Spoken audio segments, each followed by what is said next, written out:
Hello everyone, एक बार फिर से आप सभी भावी अध्यापक और अध्यापिकाओं का आपके अपने चैनल एडुटॉप में बहुत बहुत स्वागत है। जैसा कि आप सभी लोग स्क्रीन पर देख पा रहे हैं, क्वेश्चन नंबर है हमारा 66। ठीक है, इससे पहले के क्वेश्चन हमने प्रीवियस वीडियोस में कंप्लीट कर लिए हैं। 65 क्वेश्चन मैं आपको पूरे तरीके से कंप्लीट करा चुकी हूँ।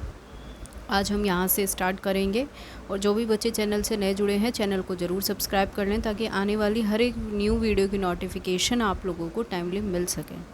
चलिए फिर without any delay let's start now. हमारा क्वेश्चन है स्कूल चलो अभियान क्या है। देखिए 1996 में कक्षा 1 से 8 तक के जो है बच्चों को विद्यालय के प्रति आकर्षित करने के लिए अभियान चलाया गया था। इसके अंतर्गत जुलूस निकाले गए, पोस्टर लगाए गए। इसमें अनुसूचित जाति, जनजाति, अल्पसंख्यक वर्ग के बच्चों के विद्यालय के प्रति आकर्षित करने के लिए उन्हें छात्रवृत्ति की व्यवस्था भी की गई कि आप लोगों को हम स्कॉलरशिप देंगे, आप विद्यालय आइए। ठीक है, इसके बाद देखिए क्या हुआ। विश्व के कई देशों ने, शिक्षाविदों के दल ने कई नगरों में बालिका शिक्षा की दिशा में अध्ययन किया।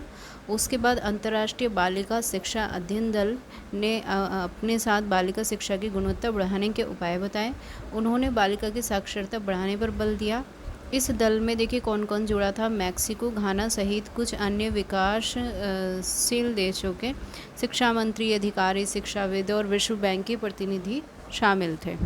ठीक है, अब विश्व बैंक जो है बालिका शिक्षा की अधिकारी थी श्रीमती कैरोलिन के नेतृत्व में आए। इस दल को बताया गया कि यहाँ पर उत्तर प्रदेश की बालिका जो साक्षरता है वो लगभग 26% है, जबकि जो भारत की बालिका साक्षरता है वो है 39.6%।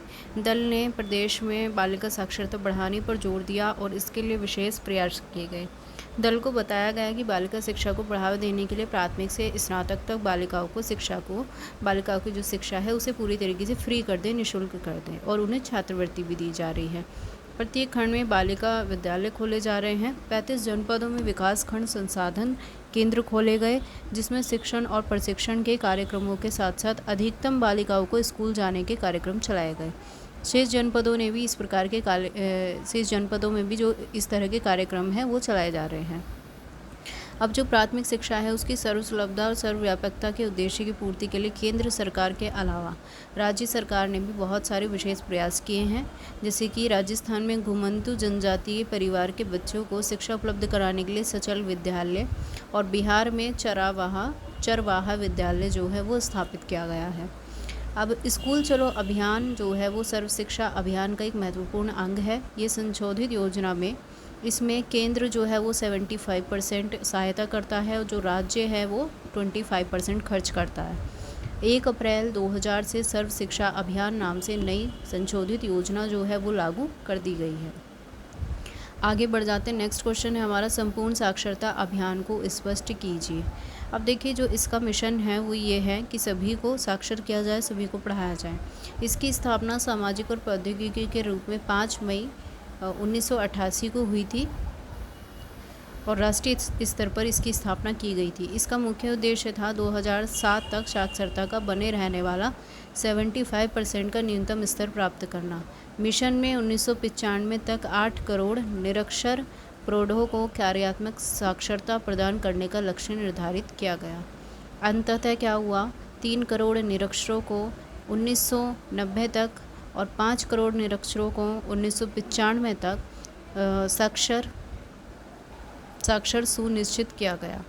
राज्य स्तर पर उसी के अनुरूप साक्षरता मिशन प्राधिकरण का गठन किया गया। देश में साक्षरता मिशन के अंतर्गत संचालित संपूर्ण साक्षरता अभियान शिक्षा की सफलता से ये तथ्य सामने आया कि संपूर्ण साक्षरता की जो प्राप्ति है वो कठिन जरूर है लेकिन असंभव नहीं है। ठीक है, इस लक्ष्य को प्रत्येक स्तर पर दृढ़ संकल्प, समन्वित जन सह और सुनियोजित प्रयास से समयबद्ध अभियान के रूप में संचालित करके प्राप्त किया जा सकता है।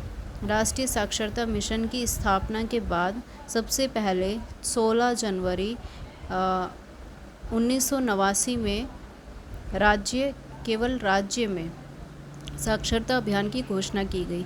इस अभियान के अंतर्गत शिक्षा के क्षेत्र में केरल के एर्नाकुलम जिले में आशा अनुरूप सफलता प्राप्त की गई और ये अभियान संपूर्ण प्रौढ़ शिक्षा कार्यक्रम के लिए एक नीति का निर्धारण करने वाला अभियान बन गया। इसके बाद इस कार्यक्रम को संपूर्ण केरल राज्य में लागू कर दिया गया। इस कार्यक्रम का अनुसरण अन्य राज्यों ने भी किया, जैसे पश्चिम बंगाल, कर्नाटक, महाराष्ट्र और गुजरात ने। इसके अलावा केंद्र शासित प्रदेश पांडिचेरी और गोवा में भी इस अभियान को संचालित किया गया।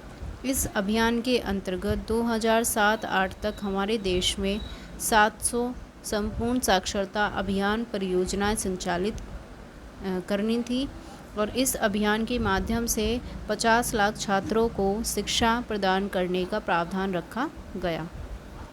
इसी के साथ आगे बढ़ जाते हैं। नेक्स्ट क्वेश्चन है हमारा, आधुनिक भारत में प्राथमिक शिक्षा के उद्देश्य बताइए। अब देखिए, जहाँ तक भारत में प्राथमिक शिक्षा के उद्देश्य निश्चित करने की बात है तो इसमें सबसे पहले हंटर कमीशन, जिसे भारतीय शिक्षा आयोग भी कहते हैं, इसका ईयर यहाँ पर गलत है, इसको सही कर लेना। 1882 में ये आया था, ठीक है। तो इसने अपने विचार व्यक्त किए सबसे पहले। उसके बाद प्राथमिक शिक्षा के केवल 2 उद्देश्य निश्चित किए गए। सबसे पहला तो ये था कि जन शिक्षा का प्रसार करना, दूसरा था व्यवहारिक जीवन की शिक्षा देना। तब से अब तक हम इन्हीं उद्देश्यों को भाषाई अंतर से व्यक्त करते रहे हैं। नवंबर 2000 में राष्ट्रीय शैक्षिक अनुसंधान एवं प्रशिक्षण परिषद ने विद्यालय शिक्षा के लिए जो राष्ट्रीय पाठ्यचर्या की रूपरेखा दस्तावेज प्रकाशित की थी, उसमें विद्यालय शिक्षा के 2020 से लेके 20 से 25 उद्देश्य इसमें निर्धारित किए गए, ठीक है। जो हमारी NCERT आई थी नवंबर 2000 में, उसने क्या किया, एक दस्तावेज पाठ्यक्रम का, मतलब कि एक करिकुलम का पूरा डिज़ाइन तैयार किया और उसमें विद्यालय शिक्षा के लिए 20 से 25 उद्देश्य भी बताए गए। उन्हीं उद्देश्यों के आधार पर हम प्राथमिक शिक्षा के उद्देश्यों को निम्नलिखित रूप में क्रमबद्ध कर सकते हैं। देखिए, सबसे पहला तो उसमें ये था कि बच्चों को स्वास्थ्य संबंधी नियमों का ज्ञान कराना और उन्हें स्वास्थ्य वर्धक क्रियाओं में प्रशिक्षित करना। दूसरा था कि बच्चों को उनकी मातृ और भाषा या क्षेत्रीय भाषा और उनके प्राकृतिक और सामाजिक पर्यावरण का ज्ञान कराना, ठीक है। और आगे उन्होंने और भी कई बातें कही कि बच्चों में सामूहिकता की भावना, मतलब बच्चों को ग्रुप बना करके रखा जाए, इससे उनके वर्ग भेद से ऊपर उठाना। वर्ग भेद मतलब जब बच्चे ग्रुप में रहेंगे तो हो सकता है वो जातिवाद ना समझें आपस में और मिलजुल कर रहें। बच्चों को सांस्कृतिक क्रियाएं जैसे कि उत्सव, लोकगीत आदि में भाग लेने के लिए अग्रसर करना, उसमें सांस्कृतिक सहिष्णुता का विकास करना। नेक्स्ट है, बच्चों में सामाजिक, सांस्कृतिक, नैतिक, राजनीतिक और राष्ट्रीय मूल्यों का विकास करना, उनका नैतिक और चारित्रिक विकास करना जो है इसका उद्देश्य था। आगे बढ़ जाते हैं। नेक्स्ट क्वेश्चन है हमारा, शिक्षक प्रशिक्षकों के लिए। अब देखिए इसमें क्या कहा है, शिक्षक प्रशिक्षक मतलब जैसे आप BEd DLEd करते हैं तो आपको पढ़ाने के लिए प्रस्तावित आहर्ता क्या डिज़ाइन किए गए हैं। अगर आप BEd को पढ़ाना चाहते हैं, BEd कोर्स को, या DLEd के टीचर बनना चाहते हैं तो आपको मतलब क्या नीड आपकी फुलफ़िल होनी चाहिए, कौन सा कोर्स आपको करना चाहिए, ये सारी चीज़ें पूछी गई हैं। तो देखिए, सबसे पहले तो न्यूनतम आपकी जो आयु है वो होनी चाहिए 40 साल, ठीक है।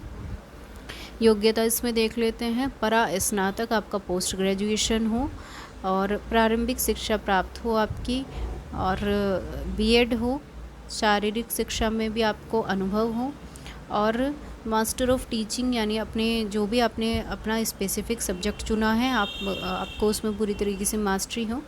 कम से कम 5 साल का शिक्षण का अनुभव हो, व्यक्तिगत रूप से आदर्श शिक्षक और व्यवसाय के प्रति समर्पित और निष्ठावान हो। अब देखिए वरीयता क्या है इसमें, एक तो आप MEd और PhD होने चाहिए, अन्य व्यवसाय दक्षता पुरस्कार प्रस्तावित MTech या फिर मास्टर ऑफ टीचिंग की उपाधि आपकी होनी चाहिए।